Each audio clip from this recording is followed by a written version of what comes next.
ওগো মুসলমানের ছেলেরা, এই ওমর বিন আব্দুল আজিজ রাহমাতুল্লাহ আলাইহি উনি সময় সম্পর্কে খুব গুরুত্বপূর্ণ একটা তথ্য দিয়েছেন। উনি সময় সম্পর্কে বলেছেন, ইন্নাল লাইলা ওয়ান নাহারা ফিকা ফা'মাল ফীহিমা। ওমর বিন আব্দুল আজিজ রাহমাতুল্লাহ আলাইহি উনি এই সময় সম্পর্কে তথ্য দিয়েছেন। ও জগৎবাসী তোমরা শোনো গো, আমি ওমর বিন আব্দুল আজিজ বলতেছি, ইন্নাল লাইলা ওয়ান নাহারা ফিকা ফা'মাল ফীহিমা। দিনরাত তোমাদের মাঝে কাজ করে চলেছে। ওগো জগৎবাসী তোমরা দিনরাতের মাঝে কাজ করে যাও। জোরে বলুন সুবহানাল্লাহ। একটু ঈমানের আওয়াজ দিয়ে বলা যাবে না সুবহানাল্লাহ? আপনাটা মিল করে বলা যায় না সুবহানাল্লাহ? এ মুসলমানেরা শুনে রাখেন, দিনরাত আমাদের মাঝে কিভাবে কাজ করে। সূর্য প্রতিদিন উদয় হয় যত সময়, আবার অস্তমিত হয় যত সময়ে, আমাদেরকে বার্তা দিয়ে যায় আমরা আমাদের রবের হুকুম পালন করতেছি, আমরা আমাদের রবের সমস্ত দায়িত্ব পালন করতেছি। কিন্তু তোমরা মানুষ, তোমরা বড় গাফেল, তোমরা তোমাদের রবের হুকুম তোমরা মান্যতা করে চলো। এ মুসলমান ঘরের ছেলেরা মনে রাখো, তাই তো ওমর বিন আব্দুল আজিজ বলে দিলেন, ইন্নাল লাইলা ওয়ান নাহারা ফিকা ফা'মাল ফীহিমা।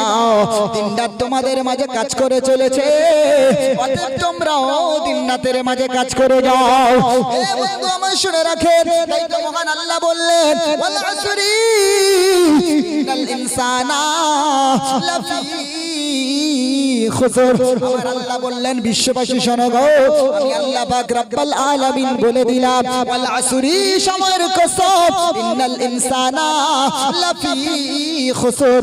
আমি আল্লাহ সময়ের কসম করে বললাম, তোমাদের জীবনের কসম করে বললাম, আমি আল্লাহ তাআলা তোমাদের হায়াতের কসম করে বললাম, এই পৃথিবীতে তোমরা যারা মানুষ হিসেবে জন্ম নিয়েছো, ওই মানুষ হিসেবে তোমরা যারা পৃথিবীতে বিচরণ করো, নীল আকাশের নিচে, খুঁটিবিহীন নীল আকাশের নিচে, ভাসমান সাতটাবক জমিনের উপরে তোমরা যারা বসবাস করতেছো, আমি আল্লাহ পাক রব্বুল আলামিন বললাম, ওয়াল আসরি তোমাদের জীবনের কসম, ইন্নাল ইনসানা লাফি খুসর। তোমরা সব খাসারা, ক্ষতির ভিতরে রয়েছো। আমরা আল্লাহকে ডেকে বললাম, আল্লাহ তুমি তো আমাদের মানুষকে বড় ভালোবেসে বানিয়েছো, বড় প্রেম করে বানিয়েছো। আল্লাহ আমরা কেন ক্ষতির ভিতরে থাকবো? আমাদেরকে যখন তুমি বানাবে বলেছিলে, ফেরেশতারা বলেছিল, ও রব্বুল আলামিন আপনি মানুষ বানাবেন না, মানুষ আপনি তৈরি করবেন না। ও মানুষ পৃথিবী থেকে আপনার হুকুম তারা মান্যতা দেবে না, আপনার হুকুম তারা মানবে না, ফরজ হুকুম তারা আদায় করবে না, আপনার বিরুদ্ধাচরণ করবে, আপনি যেগুলো হারাম ঘোষণা করবে, ওই হারাম কাজগুলো তারা পৃথিবীতে বেশি বেশি করবে। আল্লাহ পাক রব্বুল আলামিন সেদিন ফেরেশতাদের জবাবে বলেছিলেন, ক্বালা ইন্নী আ'লামু মা তা'লামুন। আমার আল্লাহ সেদিন বলেছিলেন, ও ফেরেশতারা তোমরা জানো না, আমি আল্লাহ যেটা জানি তোমরা সেটা জানো না। জোরে বলুন সুবহানাল্লাহ। এ ফেরেশতারা, আমি আল্লাহ তাআলা মাটি তৈরি আদম বানাবো, আদম সন্তান পৃথিবীর জমিনে আমি আল্লাহ প্রতিনিধি হিসাবে প্রেরণ করব। না সব বান্দা গাফেল হবে এমন তো নয়, সব বান্দা আমি আল্লাহ আমার শত্রুতা পোষণ করবে এমন তো নয়, সব বান্দি আমি আল্লাহ আমার বিরুদ্ধে চারণ করবে এমন তো নয়। ওই জমিন আবার কিছু কিছু আল্লাহর বান্দা থাকবে, তার এই জমিনের ভিতরে আমি আল্লাহ আমার জন্য পৃথিবীর জমিনে সবকিছুকে তারা আমি আল্লাহ আমার জন্য তারা কুরবান করে দেবে। জোরে বলুন সুবহান। আর একটু জোরে বলা যায় না সুবহানাল্লাহ? কোরআন শরীফের 9 নম্বর পারা, 11 নম্বর পারা, 9 নম্বর সূরা, 111 নম্বর আয়াত, সূরার নাম সূরা তাওবা। আল্লাহ পাক কোরআনুল কারীমের ভিতরে স্পষ্ট বলেছেন, ইন্নাল্লাহা হাশতারা মিনাল মুমিনিনা আনফুসাহুম ওয়া আমওয়ালাহুম বিআন্না লাহুমুল জান্নাহ ইউকাতিলুনা ফি সাবিলিল্লাহি ফায়াকতুলুনা ওয়া ইউকতালুন। কোরআনুল কারীমের ভিতরে আমার আল্লাহ জানান দিয়েছে, ইন্নাল্লাহা নিশ্চয়ই এই পৃথিবীর জমিনে, ইন্নাল্লাহা ইশতারা নিশ্চয়ই কিছু কিছু আমার মুমিন বান্দা রয়েছে, কিছু কিছু মুসলিম বান্দা রয়েছে। না না না না, আমি আল্লাহ তাদের জান এবং মালটাকে আমি আল্লাহ এই পৃথিবীতে কিনে নিয়েছি। অথবা এই বান্দাগুলো মাল দেয় আল্লাহর জন্য দেয়, জান দেয় আল্লাহর জন্য দেয়, সময় ব্যয় করে আল্লাহর জন্য দেয়, আর আমি আল্লাহ তাদেরকে বিনিময়ে আমার বিশাল দরে জান্নাত দান করেছি। জোরে বলুন সুবহানাল্লাহ। আর একটু জোরে বলা যাবে না সুবহান? এ মুসলমান মনে রাখো, আল্লাহ পাক বলে বান্দা শোনো গো, পৃথিবীতে তোমরা প্রচেষ্টা করো সুখের জন্য, সমৃদ্ধির জন্য, শান্তির জন্য, বিলাসিতার জন্য। পৃথিবীতে টাকার পাহাড় তোমরা কামাই করতেছো, ঠকিয়ে হালাল ও হারাম উপার্জন তোমরা করতেছো। বান্দা পৃথিবীতে সুখের তোমরা আশা করো, আর বান্দা শোনো, আল্লাহ বলে দিলাম এই পৃথিবীতে তোমরা সুখের দেখা কোনোদিন পাবে না।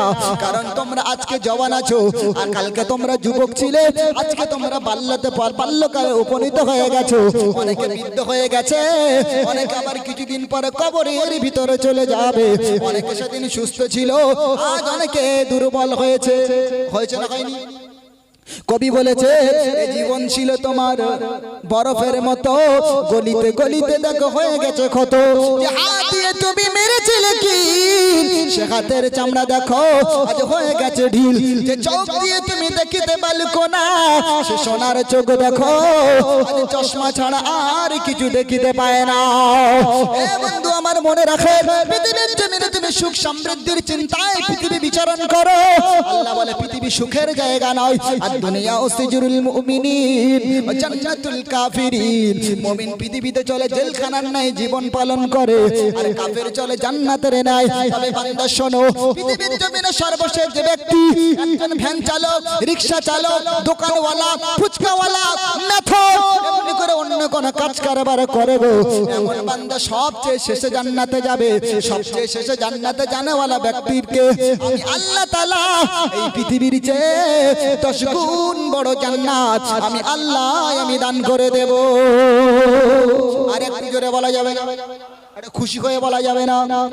এ মুসলমান মনে রাখো, আল্লাহ পাক তাই বললেন আমি আল্লাহ তাআলা আমি বড় মহব্বত করে বান্দা বানিয়েছি। আমরা আল্লাহকে বললাম আল্লাহ আর তুমি কি কি মহব্বত করেছো? আল্লাহ বলে বান্দা তোমরা শোনো, বাপের মায়ের পেটে যখন সন্তান সন্ততি আসে, বাবার মাথায় একটু চিন্তা হয় ওই সন্তান পৃথিবীতে এলে পরে ওর জন্য আমরা কিছু এমনি করে ওর জন্য কিছু উপার্জন করা লাগবে, এক্সট্রা কিছু ওর জন্য অর্থ উপার্জন করা লাগবে। এ বন্ধু আমার, ছেলে কিংবা মেয়ে পৃথিবীর জমিনে এলে পরে তবে আমরা চিন্তা করি, তবে আমরা তার ভাবনা ভাবি। আল্লাহ পাক বলে বান্দা শোনো গো, আমি আল্লাহ তোমাদেরকে কত প্যার করি, আমি আল্লাহ তোমাদেরকে কত মহব্বত করি।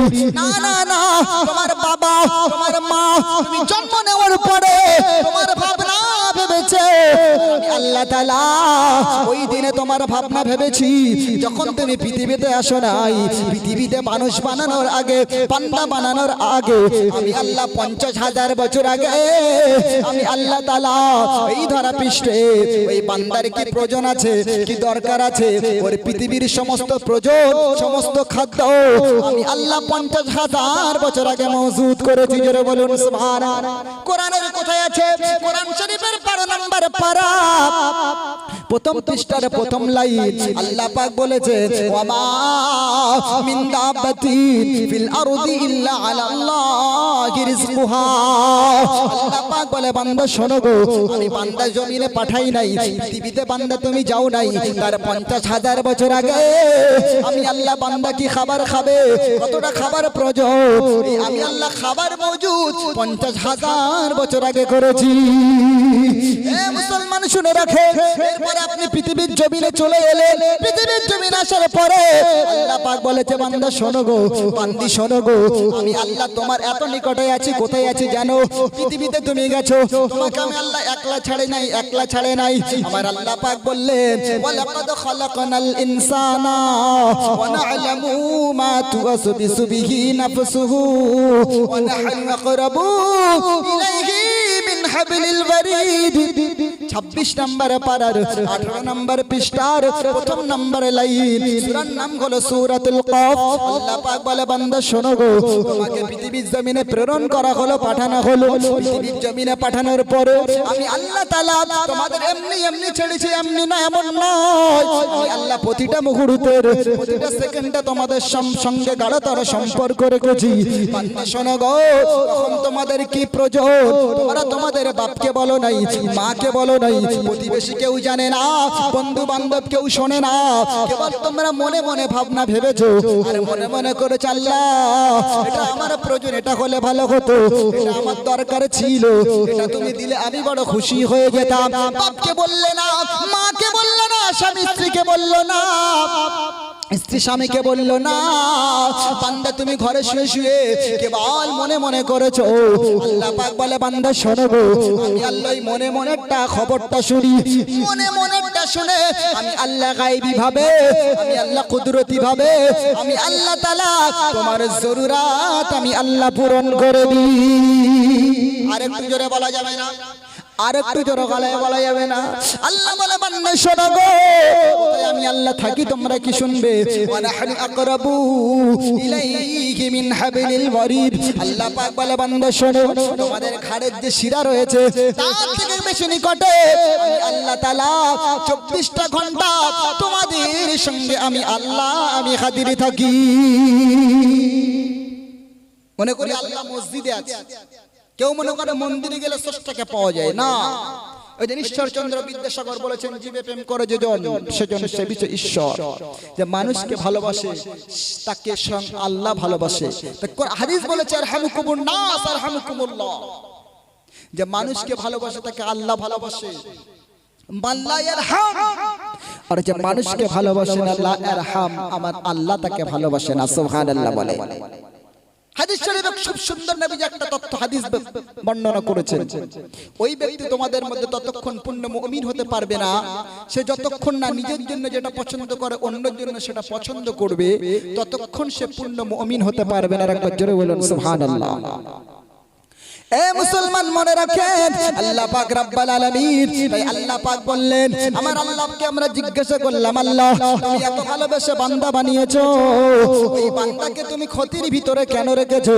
কারণ কোরআনে তুমি বলেছো ওয়াল আসরি ইন্নাল ইনসানা লাফি খুসর ইল্লাল্লাযীনা আমানু।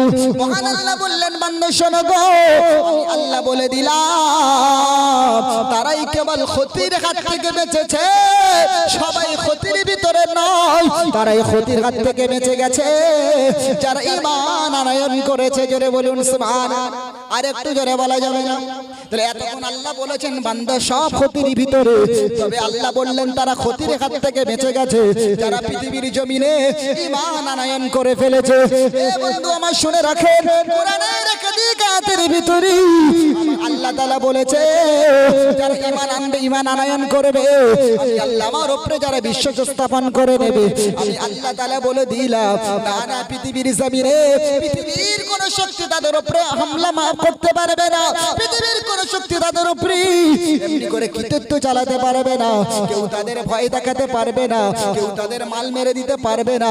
কারণ ঈমানদার যারা হবে, মুমিন যারা হবে, মুসলমান যারা হবে, 100% ঈমান যারা আল্লাহর উপরে আনয়ন করবে, আমি আল্লাহ তাআলা আমি রব জানিয়ে দিলাম ওই বান্দার সমস্ত হেফাজতের দায়িত্বটা আমি আল্লাহ আমার নিজ হাতে গ্রহণ করব। জোরে বলুন সুবহান। আর একটু জোরে বলা যাবে না? তাফসীর কারকেরা লিখেছেন ওয়াল আসরি ইন্নাল ইনসানা লাফি খুসর। আল্লাহ পাক রব্বুল আলামিন উনি এক নম্বরে বললেন বিশ্ববাসী শোনো গো, আমি আল্লাহ তোমাদেরকে স্পষ্ট ভাষায় খুব ক্লিয়ার ভাবে বলে দিই, আমি আল্লাহ বলে দিলাম তামাম পৃথিবীর যতটা মূল্য রয়েছে তার থেকে অধিক মূল্য আমার আল্লাহ তাআলা বলেছেন যারা আসরের নামাজ পড়ে নাই, ওই আসরের নামাজ পড়নেওয়ালাদেরকে আমার আল্লাহ তাআলা এই পৃথিবীর চেয়ে অনেক গুণে বেশি আমার আল্লাহ ওদের আমলনামায় আমার আল্লাহ তাআলা সওয়াব এনায়েত করে থাকেন। জোরে বলুন সুবহানাল্লাহ। আর একটু জোরে বলা যায় না সুবহানাল্লাহ?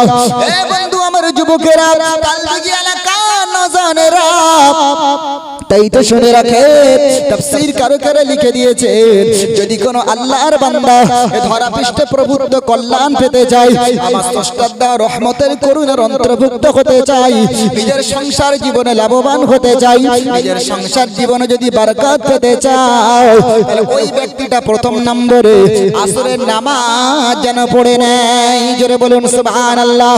এ মুসলমানেরা মনে রাখো, আমরা মনে করি বাহ্যিক দৃষ্টিতে যারা পৃথিবীতে অনেক টাকা কামিয়ে নিয়েছে তারা বড় হয় অনেক ধনী ব্যক্তি। না রে বান্দা, শুনে রাখেন, কঠিন হাসরের ময়দানে আমার নবীজি সোনার জবানে বলেছেন, যারা 5 ওয়াক্ত পাঞ্জাগানে নামাজ আদায় করে ওই নামাজি ব্যক্তির চেয়ে কোনো ধনী ব্যক্তি এই পৃথিবী জমিনে আর থাকতে পারে না। জোরে বলুন সুবহানাল্লাহ। আর একটু জোরে বলা যায় না সুবহানাল্লাহ? তাই তো মহান আল্লাহ বললেন, আল্লাহ আসরি, সময়ের কসম, আল্লাহ তাআলা আসরের নামাজের কসম করেছে। আল্লাহ পাক বললেন, শোনো গো, পৃথিবীতে যারা সংসার জীবনে লাভবান হতে চাও, প্রভুত্ব কল্যাণ পেতে চাও, আমার স্রষ্টার দেওয়া রহমতের করুণার অন্তর্ভুক্ত হতে চাও, আমি আল্লাহ পাক বলে দিলাম তোমরা নামাজের আসরের নামাজটা পড়ে নাও, আসরের নামাজ যেন ছেড়ে দিও না। মাওলানা আশরাফ আলী থানভী রাহমাতুল্লাহ আলাইহি উনি ওনার কিতাবের ভিতরে লিখেছেন, গোটা দুনিয়া বিখ্যাত জগৎ বিখ্যাত আলেম মাওলানা আশরাফ আলী থানভী রাহমাতুল্লাহ আলাইহি উনি ওনার কিতাবের ভিতরে ব্যাপারে লিখেছেন, যদি কোন আল্লাহর বান্দা আসরের নামাজের পরই সায়ন করে ঘুমিয়ে যায়, তবে ওই ব্যক্তিটা মাজনুন, অর্থাৎ পাগল হয়ে যাবে, পাগল হয়ে যাবে। তার স্মৃতিশক্তি আস্তে আস্তে দুর্বল হতে লাগবে, স্মৃতিশক্তি তার লোপ পেতে থাকবে। একটা পর্যায়ে দেখা যাবে ওই ব্যক্তিটা এই ধরা পৃষ্ঠে পাগলে রূপান্তরিত হয়ে যাবে। আপনারা আসরের নামাজের পরে কেউ ঘুমান নাকি?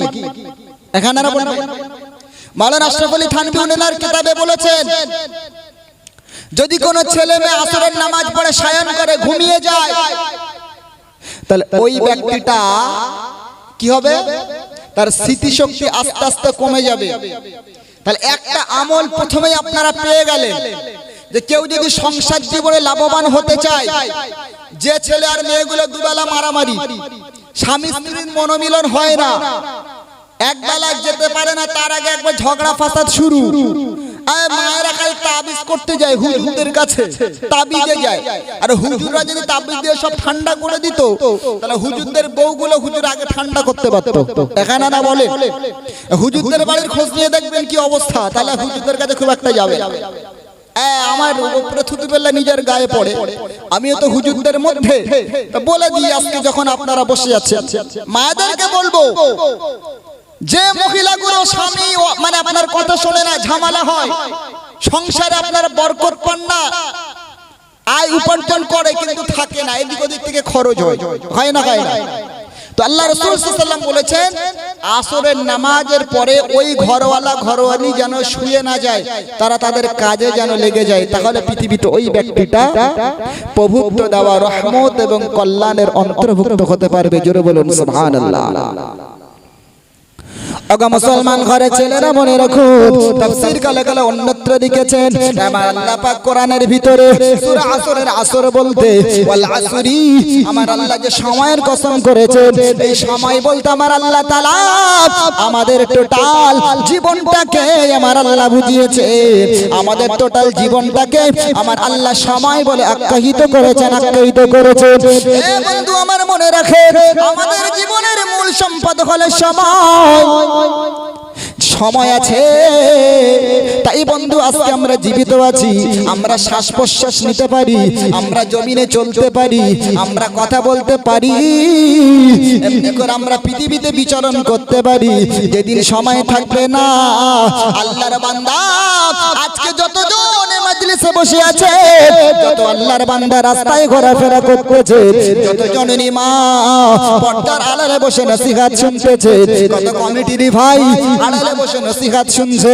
ও বাবাজি আমার মনে রাখে, আল্লাহ পাক আপনার নির্দিষ্ট সময় দিয়ে এই পৃথিবীর জমিনে প্রেরণ করেছেন, পাঠিয়ে দিয়েছে, ওই সময়টুকু আপনি পৃথিবীর জমিনে বাঁচতে পারবেন, বিচারণ করতে পারবেন। যেদিন সময় শেষ হবে, কবর আপনাকে ডেকে নেবে, আপনি পৃথিবী থেকে অ্যাবসেন্ট হয়ে যাবেন, হারিয়ে যাবেন, আপনি চলে যাবেন সময়ের অতল তলদেশে হারিয়ে যাবে। না রে বন্ধু না, আগামী 100 বছর পরই এই জমিনে যত বক্তা এবং শ্রোতা ওয়াজ করে, নসিহত করে, এই যুবকগুলো আর খুঁজে পাওয়া যাবে না। ওরে বন্ধু আমার, এতগুলো মানুষ আছে, বলে একজন মানুষ দেখাতে পারবেন এখানে এই গ্রামে 100 বছর বেঁচে আছে? পারবেন না? 100 বছর বাঁচনেওয়ালা গ্রামে নাই। কিন্তু আমি একজন মানুষকে দেখেছি, একাধিক মানুষকে দেখেছি যারা 130 বছর ও 40 বছর পৃথিবীতে বেঁচে আছে। আসামে আমি একটা জায়গায় জলসায় গেছি, মহামায়ার চর, নাম বলছি, এখানে রেকর্ড হচ্ছে বায়ান। আসামের একাধিক জায়গায় যাই, আলহামদুলিল্লাহ দীর্ঘ 4-5 বছর আসাম ত্রিপুরাতে যাওয়া আসা করি। তো সেই সুবাদে আসামের মহামায়ার চর একটা জায়গা আমি মাহফিলে গেলাম 2025 সাল, 24 সালের শেষের দিকে, 25-এর মুখোমুখি একটা রাস্তা দিয়ে যাচ্ছি। আমি সেখানে মাহফিলে কালেকশন করলাম, কিছু মুরব্বী হলো আমার হাতে হাত দিয়ে মুসাফা করে মাদ্রাসা কালেকশনের জন্য মানে দান দিলেন। বলছে আমার 130 বছর বয়স, এখন আমি ফজরের সময় উঠে আজান দিই, সুবহানাল্লাহ বলে। 130 বছর বয়স আসামের ওই দুই একাধিক ব্যক্তিকে আমি দেখলাম 120, 125, 130, 110 বেঁচে আছেন, সুস্থ আছেন। আপনি অবাক হবেন যে তার এত সুস্থ লাইফ লিড করছে কিভাবে, এত দীর্ঘ লাইফ তারা লিড করছে কিভাবে, কিভাবে তারা সুস্থ আছে। জি, তার প্রধান দুটো কারণ আমি আমার এক্সপেরিয়েন্সে খুঁজে পেলাম। নাম্বার 1, আমি দেখলাম আমি আমার এই অল্প জীবনে আমি যত স্টেট ঘুরেছি, পশ্চিমবঙ্গ ছাড়া আদার স্টেট আর পশ্চিমবঙ্গের সব জেলা, তো ঘুরে যেটা দেখলাম যে আসামের মানুষের মতো, আসাম এলাকার মানুষের মতো এত সহজ সরল মানুষ, আসাম এলাকার মানুষের মতো এত সাদা সিধা মানুষ আমি পৃথিবীর অন্য কোথাও দেখিনি। আর আল্লাহ বলেছেন যারা সাদা সিধা, যে যত সহজ, যত সরল, যার ব্রেন যত কম, আল্লাহ তার হিসাব নেবেন তত কম, সুবহানাল্লাহ বলে। আজকে দিনে যারা মূল্যায়ন করে না মানুষকে, এ গ্রামের যারা বুদ্ধি কম, বলে হেওড়ো মানুষ, বোকা মানুষ, ওর মাথায় বুদ্ধি নেই, পাগল মানুষ। আজকে এ গ্রামের যারা পাগল রূপে ঘোরে, ব্রেন কম নিয়ে ঘোরে, দুর্বল মানসিকতা নিয়ে ঘোরে, যারা পৃথিবীতে টাকার পিছনে ছোটে না, যারা মানে পৃথিবীর জমিনে ক্ষমতা আর অন্য কিছুর পাওয়ারের পিছনে ঘোরে না, ওই নিরীহ শ্রেণীর, অসহায় শ্রেণীর, কম বোঝনেওয়ালা মানুষগুলো কঠিন হাসরের ময়দানে আগে তারা আল্লাহর দ্বারে জান্নাতে পৌঁছে যাবে। জোরে বলুন সুবহানাল্লাহ। আসাম এমনি আমাদের চেয়ে পিছিয়ে পড়া একটা স্টেট। আমাদের পশ্চিম বাংলায় যতটা উন্নত, এর চেয়ে অনেক পিছিয়ে পড়া তারা। আর মুসলিম এলাকাগুলো দেখে দেখে এমনি তারা ডেভেলপমেন্ট করেনি, কোনো কাজ করেনি। ওই মহামায়া চড়ে গেলাম, রাস্তা নেই। আপনাদের তালদিঘি এই গ্রামে আসতে যেমন একটা রাস্তা আছে, আসামের বেশ কিছু এলাকা আমি ঘুরে দেখলাম রাস্তা নেই। নদীর চর দিয়ে, কারুর উঠান দিয়ে, কারু বাড়ি দিয়ে সেখানে রাস্তা। আশ্চর্য, সেখানে এখনো বিদ্যুৎ কারেন্ট পৌঁছায়নি। মুসলিম এলাকায় এমনি সেখানে ডেভেলপমেন্ট করে নাই। এমন এলাকাতে সোলারে মানুষ জীবনযাপন করছে। সবচেয়ে বড় বিষয় হলো ওই এলাকার মানুষগুলো যানবাহন, রাস্তা নেই তো যানবাহন কোথায় থাকবে, হেঁটে মানুষ পার হয়। নিজেদের ফসল নিজেরা উৎপাদন করে, নিজেরাই মানে ফসল ফলিয়ে নিজেরাই রান্না করে, নিজেরাই বাজার করে, নিজেরাই খায়, সুবহানাল্লাহ বলে। আসামের মাটি অনেক পিছিয়ে পড়া একটা স্টেট। আর মুসলমানরা সেখানে তো একদম নিরীহ, একদম নিরীহ। আসামের যে মুখ্যমন্ত্রী এত হিংস্র, ওই যে হিমন্ত বিশ্ব শর্মা জি, উনি প্রকাশ্যে বলছে যে কোন মুসলিম ভ্যানওয়ালার গাড়িতে যদি ওঠো, ভ্যান চালকের গাড়িতে যদি ওঠো, ভ্যানে ওঠো, ও 30 টাকা ভাড়া হলে 20 টাকা দাও, দিয়ে ওকে বিরক্ত করো, যেন এক পর্যায়ে বিরক্ত হতে দেশ ছেড়ে পালিয়ে যায়।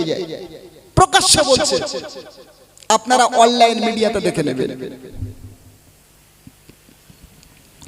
বাবাজি আমায় শুনে রাখে, তোমার আল্লাহ পাক রব্বুল আলামিন বলে দিলেন শোনো গো, ওয়াল আসরি ইন্নাল ইনসানা লাফি খুসর। আল্লাহ পাক কোরআনের ভিতরে সময়ের কসম করলেন, এরপরে আমার আল্লাহ বললেন নিশ্চয় নিশ্চয় পৃথিবী জমিনে যত মানুষ রয়েছে সব খাসারা ক্ষতির ভিতরে রয়েছে। আমার আল্লাহ পাক রব্বুল আলামিন এই আসর বলতে আমার আল্লাহ পাক আল্লাহ তাআলা আমাদের জীবনকে বুঝিয়েছে। বন্ধু আমার মনে রাখেন, আমাদের জীবনের মূল সম্পদ হলো সময়। আমরা টাকার বেলায় বড় হিসাবী, আমরা টাকা গণনা করে রাখি, বারবার গণনা করি, একবার না একাধিকবার গণনা করি। 500 টাকার নোট কমে গেলে, 1000 টাকা কমে গেলে, 200 টাকা কমে গেলে এদিকে ধমক দিই, এমনি করে বাচ্চাদেরকে বকা দিই, বললে মোনা আমার 500 টাকা তুই কে নিয়েছিস, এ কচির মা 500 টাকা তুই কে নিলি রে, আমার বেটাটা নিল বেটিটা নিল 500 টাকা কেন কমে গেল? বন্ধু আমার, কিন্তু আমি আপনি আমাদের জীবনের মূলধন হলো সময়। এই সময়টা দ্রুত গতিতে চলে যায়। মাত্র 60 বছর আমাদের গড়পড়তা জীবন যদি হিসাব করা হয়, 30 বছর শুধু রাতের বিভোরে কাটিয়ে যায়, ঘুমের ঘরে হারিয়ে যায় 30 বছর, আর 30 বছর কেবল আমাদের জিন্দেগি জীবন। এ বন্ধু আমার মনে রাখেন, মাত্র কয়েক কোটি সেকেন্ড আল্লাহ আমাদের হায়াত জীবন দান করেছে। এ বন্ধু আমার মনে রাখেন, টাকা তোমার নাই, গরিব তুমি রয়েছো, গরিবিয়াত তোমার জিন্দেগি, কিন্তু একটা সময় তুমি টাকা উপার্জন করে বড় লোক হতে পারবা। তোমার মানি লস হলে মানি তুমি ফিরে পেতে পারবা। শরীর তোমার খারাপ থাকলে, শরীর তোমার দুর্বল থাকলে, ভালো পরিচর্যা করে, ভালো তুমি খাওয়া দাওয়া করে, ভালো তুমি চিকিৎসা করে শরীর তুমি ফিরে পেতে পারবে। সময় একটা একটা সেকেন্ড আমার আপনার জীবন থেকে চলে যায়। এই সময়টা পুরো ভারতবাসী সবাই যদি একত্রিত হয়ে, সমস্ত প্রযুক্তি যদি একত্রিত করে, মানুষ যদি হাজার চেষ্টা করে, একটা সেকেন্ড তার জীবন থেকে যেটা ঝরে যায় ওটা সে ফিরিয়ে আনবে কিয়ামত পর্যন্ত কোশ্চিন কালে সম্ভব নয়। এ বন্ধু আমার মনে রাখেন, তাই হযরত হাসান আল বসরি রাহমাতুল্লাহ আলাইহি উনি ওনার কিতাবের ভিতরে লিখেছে, ইয়া আবনা আদম ইন্নামা আনতা ইয়াউন ফাইদা যাহাবা ইয়াউমুন যাহাবা বাদুকা। হে আদম সন্তান শোনো গো, আল্লাহ তাআলা কত সময়ের সৃষ্টি করে তোমাকে পৃথিবীর জমিনে পাঠিয়েছে, কিছু মাত্র ঘন্টা, কিছু মাত্র সময় দিয়ে আমার আল্লাহ তোমার পৃথিবীর জমিনে পাঠিয়েছে। যেদিন তোমার এই সময় থাকবে না, একটা দিন অতিবাহিত হয়, তোমার জীবন থেকে ক্রিয়াদংশ চলে যায়, ওই একদিন তুমি কবরের দিকে আগিয়ে চলে যাও। এ বন্ধু আমার মনে রাখো, তুমি হাজার চেষ্টা যদি করো কিয়ামত পর্যন্ত, কিয়ামতের সকাল পর্যন্ত, না না তুমি একটা দিন তুমি ফিরিয়ে আনতে পারবে না। ও আল্লাহর বান্দা, এই গ্রামের কত মানুষ 2025 সালে তারা হায়াতে ছিল, কারো বা আব্বা, কারো বা মা, কারো বা দাদা, কারো বা দাদি, এক বছর পিছিয়ে গেলে তারা সবাই ছিল। আমরা পবিত্র ঈদ উদযাপন করেছি শাওয়াল মাসের পহেলা তারিখে। এই 2026 সালের ঈদে আমরা অনেককে পাই নাই, অনেকে ভারাক্রান্ত, কারণ 2025 সালের ঈদেতে আমরা আমাদের জননী, অনেকের মা ছিল, অনেকের বাবা ছিল, অনেকের দাদা ছিল, অনেকের মুহাব্বতের সন্তান ছিল। আজ 2026 সালে তারা ছিল না, তাই মনে অনেক কষ্ট, অনেক ব্যথা লেগেছে। এ বন্ধু আমার, আমরা এক বছর যদি পিছিয়ে যেতে পারি, তাহলে আমরা আমাদের সেই ভালোবাসার প্রিয়তম ব্যক্তিত্বদের সঙ্গে সাক্ষাৎ পেতে পারবো, আবার তাদের সঙ্গে ঈদ উদযাপন করতে পারবো। বলুন তো বন্ধু আমার, প্রশ্ন আপনাদের কাছে রেখে গেলাম, জবাব আপনারা নিজেরাই নিজেদেরকে দেবেন। তাম পৃথিবীর সমস্ত সম্পদ যদি একত্রিত করে বলা হয় যে আমাদেরকে একটা বছর পিছিয়ে দাও, তাম পৃথিবীর সমস্ত প্রযুক্তি ফেল হবে, একটা বছর কোনোদিন আমাদের পিছনে ফেলতে পারবে না। পারবে? এক বছর ছাড়েন, এক মাস পারবে? সেটা সম্ভব না। এক মাস ছেড়ে দেন, এক সপ্তাহ সেটাও না, একদিন যদি বলা হয়, এক মিনিট যদি বলা হয় যে আপনারা যে একটা মিনিট চলে যায়, এই একটা মিনিট আমাদেরকে ব্যাকে দেন, খোদার কসম तमाम পৃথিবীর সমস্ত প্রযুক্তি ফেল হবে, तमाम পৃথিবীর সমস্ত সম্পদ আপনি দিয়ে দেবেন, তারপরে সমস্ত শক্তি একত্রিত হয়ে একটা সেকেন্ড আমার আপনার জীবন থেকে যে একটা সেকেন্ড ঝরে যাচ্ছে জীবন বৃক্ষ থেকে, এটা কোশ্চিনকাল কিয়ামত পর্যন্ত কেউ ফিরিয়ে দিতে পারবে না। তাই হযরত ওমর বিন আব্দুল আজিজ রাহমাতুল্লাহ আলাইহি যাকে দ্বিতীয় ওমর বলা হয়। দ্বিতীয় ওমর শুধু নামে না, দ্বিতীয় ওমর মানে কি? যিনি খলিফা হযরত ওমরের পূর্ণ অনুকরণ করেই তিনি এই পৃথিবীতে জীবন পরিচালনা করেছিলেন, রাষ্ট্র পরিচালনা করেছিলেন, তাই তাকে দ্বিতীয় ওমর বলা হয়। জোরে বলুন সুবহানাল্লাহ, জোরে বলেন। এখন তো শুধু নামে চলে, নামে বলে মুসলমান কেমনে হয়েছো, বলে কেন জন্মের পরে খাতনা দিয়েছে, লিঙ্গের অগ্রভাগ ছেদ করে দিয়েছে, আর কি বলে হাম্বা হাম্বা খাই, আর জুম্মায় মিসকল মারতে যাই, এই তো মুসলমান আছি আমরা ভাই। তাই তো নাকি? মুসলমানের দায়িত্ব শেষ। কি বলে চোখে দেখতে পায় না, নাম নজর আলী, একটা কথা আছে না? ওর বাপ জীবনে সোনা চোখে দেখেনি, নাম দেখতে সোনালী। রূপের কি বেঢাপ, একদম দেখতে ভালো নয়, বলছে নাম রাখছে রূপালী। আছে না নেই? যারা বলে রাত 10টার পরে কুকুরের ভয়তে বাইরে বেরোয় না, ওর নাম রাখা যাচ্ছে হিম্মত আলী। আছে না নেই? বলে তাহলে নাম এক আর কাজ এক, নামের সঙ্গে গুণের কোনো মিল নাই। এমনটা নয় বাবাজি, আমরা মুসলমান, কই মুসলমানের ইসলামের প্রতি দরদ কই, ভালোবাসা কই, ভক্তি কই, আবেগটা কই? এই মজলিস এত টাকা খরচ করেছেন আপনারা, আলহামদুলিল্লাহ। এখানে মানুষের উপস্থিতি কই? এই গুটি কয়েক মানুষের দায়িত্ব নাকি যে এনারা কজন মিলে মজলিসে থাকবে, বাকি কমিটির ছেলে আর গ্রামের মানুষ সব ঘুমিয়ে পড়বে, এখানে ওখানে ঘুরবে? এরকম তো নয়। ইসলাম সবার জন্য, আর ইসলাম আল্লাহ সবাইকে দিয়েই আল্লাহ পৃথিবীতে প্রতিষ্ঠিত রাখবেন, জিন্দা রাখবেন, বলি আলহামদুলিল্লাহ। বাবাজি, কমিটির ছেলেদেরকে আমি বারবার ডাকছি, বারবার তাদের দৃষ্টি আকর্ষণ করছি, আপনারা আসেন মজলিসে বসে। তারা বলে আমার ওয়াজ করতে ভালো লাগবে না, আমি ওয়াজ করে মজা পাবো না, এত অল্প লোকে ওয়াজ করলে হয় না। চলো আল্লাহ তাআলার ওই বান্দা ওমর বিন আব্দুল আজিজ রাহমাতুল্লাহ আলাইহি, যাকে দ্বিতীয় ওমর বলা হয়, আল্লাহর বান্দা মনে রাখে ওই ওমর বিন আব্দুল আজিজ রাহমাতুল্লাহ আলাইহি তিনি কেমন হযরত ওমরের অনুসরণ করতেন। তার জীবনে পাওয়া যায় পবিত্র ঈদুল ফিতরের দিন ওমর বিন আব্দুল আজিজ তিনি অর্ধ জাহানের বাদশা, অর্ধ জাহানের খলিফা, নাগো পবিত্র ঈদুল ফিতরের দিন ওমর বিন আব্দুল আজিজ রাহমাতুল্লাহ আলাইহি, বন্ধু আমার শুনে রাখেন, তার বাড়িতে কোনো খাবার নাই, ঈদের দিনে খানা পাকায় বাচ্চাদের মুখে তুলে দেবে, ঈদের দিনে কোনো নতুন পোশাক তার কেনবার মতো অর্থ নাই।